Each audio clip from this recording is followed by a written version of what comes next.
Welcome to the Facilitators Deep Dive Podcast, your podcast on your way to facilitation mastery. All right, so get this. Okay.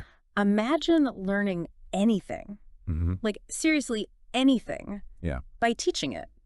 Interesting.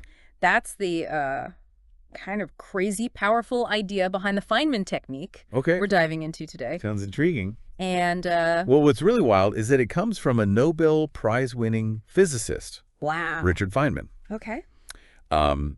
This guy was brilliant, but he was also known for making even the most mind-bending physics understandable. Okay, so how does it actually work? Whoa. I've heard about these 4 steps, but I have to admit I'm a bit skeptical that something this simple can be that effective. Okay, well, let's break it down. Okay. The first step is picking your topic. And the cool thing is, it can truly be anything you want to master. Really?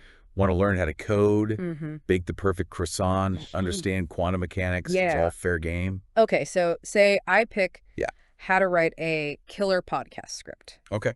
What's next? This is where the teaching part comes in, right? Exactly. Okay. Step 2 is where the magic happens. Okay. You have to explain your topic as if you were teaching it to a 12-year-old. To a 12-year-old? Someone with no prior knowledge or jargon. Wait, so actually find a kid and start lecturing them about podcasting? I mean, I have nieces and nephews, but... Not necessarily. Okay. The point is to force yourself to simplify the concept. Okay. You can do this by writing it down, talking out loud to an imaginary student. Okay. Or, yes, even trying it out on a real-life 12-year-old if you're brave enough. Okay. The key is to use clear, concise language. And avoid any technical terms. Okay, I'm starting to see how this might be helpful. By trying to teach it, I bet I quickly realize what parts I actually understand and where I'm just kind of faking it. That's precisely the point of step 3. Okay. It's all about identifying your knowledge gaps. All right. When you get stuck trying to explain something, that's a huge clue that you need to go back and learn more about that specific aspect. So it's like a built-in highlighter for the parts I need to study harder. Exactly. I like it. Yeah. But how do I actually fill those gaps? Is that where step 4 comes in? Yeah, you got it. Step 4 is all about simplifying and refining. Okay. You go back to your sources, do some more research. Okay. Maybe even try explaining it to your imaginary 12-year-old again. The goal is to keep refining your explanation until it's crystal clear. So it's kind of like an iterative process. Exactly. I explain, I realize what I don't know, I learn more, I try again, and with each cycle, my understanding gets deeper and more solid. Exactly. And the beauty is, this iterative approach aligns perfectly with how our brains actually learn best. Interesting. Studies have shown that actively recalling information, like you do when you teach it, is far more effective than simply reading or listening passively.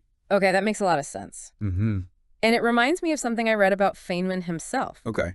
Apparently, he developed his own simplified notation for complex physics concepts. Interesting. He was literally living the Feynman technique, using it to make even the most mind-bending ideas easier to grasp. He absolutely was. Wow. And it wasn't just about dumbing things down. Yeah. It was about finding the core essence of an idea and expressing it in a way that anyone could understand. So it's less about the 12-year-old and more about forcing yourself to think clearly and communicate effectively. Right. I'm starting to see why this technique is so popular, but honestly, I still have some doubts. Oh. Yeah. What's making you hesitate? Well, I wonder if explaining to an imaginary student is really enough. Wouldn't it be better to actually get feedback from a real person? Someone who can ask questions and challenge your understanding? You bring up a great point. And it's something we'll dive into deeper later in this deep dive. Okay. But you're right. Sometimes bouncing ideas off another person can be incredibly valuable. It's called dialogic learning. Dialogic learning. And it can supercharge the Feynman technique by providing external feedback and sparking new insights. Dialogic learning. Yeah. That's a new one for me. I'm really curious to learn more about how that works. We'll get there. Okay. But first, let's unpack the Feynman technique a bit more. All right. There's a really interesting story about how Feynman used it to learn. Okay, my brain is officially buzzing with all these Feynman technique insights. I bet. But before we get too carried away, you mentioned something earlier about dialogic learning and how it connects to all this. Right. I'm dying to know more. It's a fascinating concept. Okay. And you were spot on to bring it up. All right. Think of it as the perfect complement to the Feynman technique. You've gone through the steps, explained it to your imaginary 12-year-old, and pinpointed those knowledge gaps. Okay. Now, what then? Do I just keep refining my explanation in a vacuum? It feels like I could get stuck in my own head. Yeah. Maybe even miss some crucial points without someone else's perspective. Exactly. Okay. Dialogic learning is all about engaging in active discussions with others who are also grappling with the same topic. So other people at kind of like the same level of understanding. Exactly. Okay. It's about bouncing ideas off each other, challenging assumptions, and uncovering those blind spots you might have missed on your own. So it's like having a learning buddy. Yeah. Someone to spar with intellectually. Exactly. I can already see how that would be way more engaging than just sitting alone with a textbook. Absolutely. So much more fun. There's scientific backing for this, too. Really? When we engage in these kinds of discussions, we're not just passively absorbing information. We're actively processing it. Okay. Integrating it with our existing knowledge. Yeah. And even generating new ideas in the process. So to bring this back to the Feynman technique, would you say dialogic learning is most effective after I've already gone through those initial 4 steps? Yes. Like I explain it to my imaginary student, I identify my gaps, and then I bring in a real person to get their feedback and dig deeper. That's a great way to approach it. Okay. Think of the Feynman technique as building a solid foundation of understanding and dialogic learning as the scaffolding that allows you to construct a more intricate and nuanced structure on top of that foundation. I love that analogy. That's a good one. It makes so much sense. Yeah. And honestly, it feels a lot less daunting than trying to become some kind of solo learning superhero. Right. Knowing that I can bring in other perspectives makes the whole process feel more collaborative and fun. And that's exactly how learning should feel. Yeah, for sure. It shouldn't be a solitary slog. Right. It should be an exciting journey of discovery shared with others. I like that. And that brings us to another really important aspect of the Feynman technique. Yeah. Embracing a sense of genuine curiosity. Yes, curiosity is key.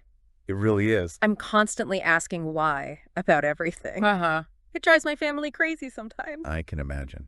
But I can't help it. I need to understand how things work, why things are the way they are. I love that. I've always been like that. That's the spirit. Yeah. And Feynman himself was a master of curiosity. It sounds like it. He had this insatiable thirst for knowledge and this incredible ability to find wonder and fascination in even the most mundane things. That's what makes him such an inspiring figure. Definitely. He wasn't just brilliant. Yeah. He was genuinely passionate about learning. And that enthusiasm is contagious. Yeah, it really is. You know? It makes you want to dig deeper, ask more questions, and never stop exploring. And that's the real legacy of the Feynman technique, isn't it? I think so. It's not just a set of steps. Right. It's a mindset. Exactly. It's about approaching learning with a sense of playfulness, wonder, and a deep belief that anyone, regardless of their background, can grasp even the most complex ideas if they have the right tools and the right attitude. I think you hit the nail on the head. Okay, so we've talked about the steps. Yeah. We've explored the power of dialogic learning. And we've emphasized the importance of curiosity. So it's all connected. But I have to ask. Okay. Is the Feynman technique really applicable to everything? That's a great question. I mean, sure, it seems great for academic subjects. Yeah. But what about more real-world, messy human stuff? That's a fantastic question. Yeah. And it's one that a lot of people have. I bet. You're right. Not everything in life neatly fits into a textbook or a scientific formula. Right, exactly. But I actually think the Feynman technique is even more valuable when applied to those complex, messy human challenges we face every day. How? So I'm intrigued. Think about it. Okay.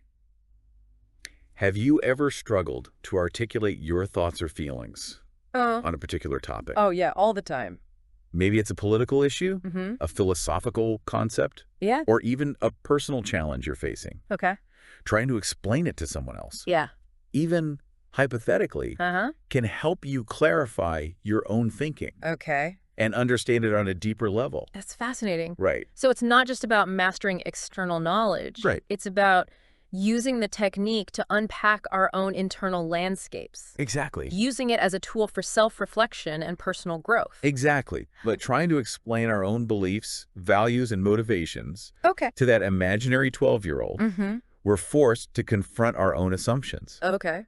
identify inconsistencies in our thinking, and articulate our perspectives in a way that's clear and coherent. It's like holding up a mirror to our own minds, using the Feynman technique as a way to see ourselves more clearly. I love that. I love that too. And that's why I believe the Feynman technique has such profound implications. Yeah. Not just for learning specific subjects, but for understanding ourselves and the world around us. Okay, I'm officially sold on the power of the Feynman technique. Right. But now I'm curious about how this all plays out in real-life scenarios. Okay.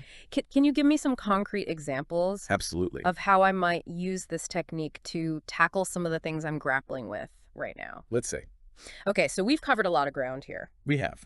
We've unpacked the Feynman technique, explored its connection to dialogic learning, and even touched on its potential for self-reflection. It's a powerful technique. But I'm still craving some concrete examples. Right. How can I actually use this technique in my everyday life? Let's say you're trying to wrap your head around a complex current event, like the global semiconductor shortage we talked about earlier. Okay. It's a topic that can feel overwhelming. Yeah. With all its technical jargon and intricate supply chains. Yes. I tried reading an article about it the other day. I hear you. And I swear it felt like I needed a degree in electrical engineering just to understand the headline. Exactly. It was rough. That's where the Feynman technique can be incredibly helpful. Okay. Remember, the first step is to choose a specific aspect you want to understand. Okay. Instead of trying to tackle the entire shortage at once. Right. Maybe you focus on how it's impacting the automotive industry. Okay. That feels way more manageable.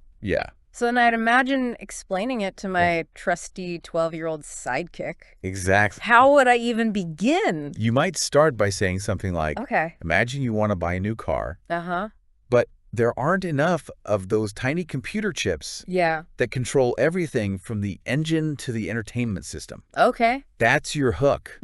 Something relatable and intriguing. Okay, I've got their attention now. What? Do I launch into a lecture about silicon wafers and fabrication plants? Right. Not quite. Right. Remember, you're talking to a 12-year-old? Yeah. Keep it simple. Okay. You could say these chips are made in special factories. Okay. But right now, there are problems getting all the materials they need to make them. So I'm starting to break down the problem into smaller, more digestible chunks. Exactly. But in doing so, I'm realizing I don't actually know. Uh-oh.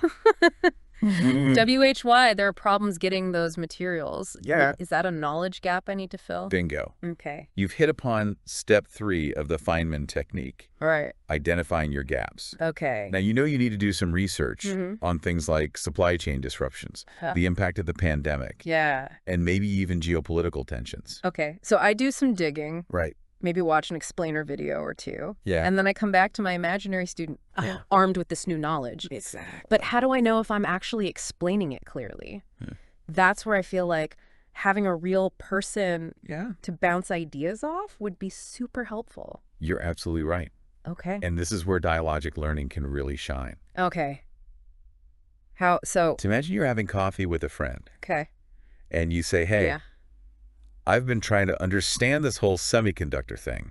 Can I run my explanation by you? Yeah. And see if it makes sense? Oh, I love that. Right. It's a casual, low-pressure way exactly to get feedback and test my understanding. Right. And who knows, maybe my friend will bring up some points I hadn't even considered. Exactly. It's like a two-way street. And by engaging in that back and forth, you're not just solidifying your own knowledge. Right. You're also helping your friend learn something new. It's a win-win. Exactly. This is blowing my mind. I'm starting to see the Feynman technique everywhere now. That's great. It's not just about memorizing facts. Right. It's about actively engaging with information, making connections, and constantly refining our understanding. And that's the beauty of it. So to bring this all back to our listeners, what's the key takeaway here? The Feynman technique is a powerful tool for anyone who wants to learn more effectively, communicate more clearly, and engage with the world in a deeper, more meaningful way. I like that. It's about embracing curiosity. Yeah. Asking why. And never being afraid to say, I don't know, but I want to find out. I love that. That's the spirit. And on that note, we encourage you to try out the Feynman technique for yourself. Absolutely. Pick a topic you're curious about. Yeah. Grab your imaginary 12-year-old and start explaining. You might be surprised at what you discover. Yeah. Not just about the subject itself, but about your own learning process. It's a journey. And remember, learning doesn't have to be a solitary pursuit.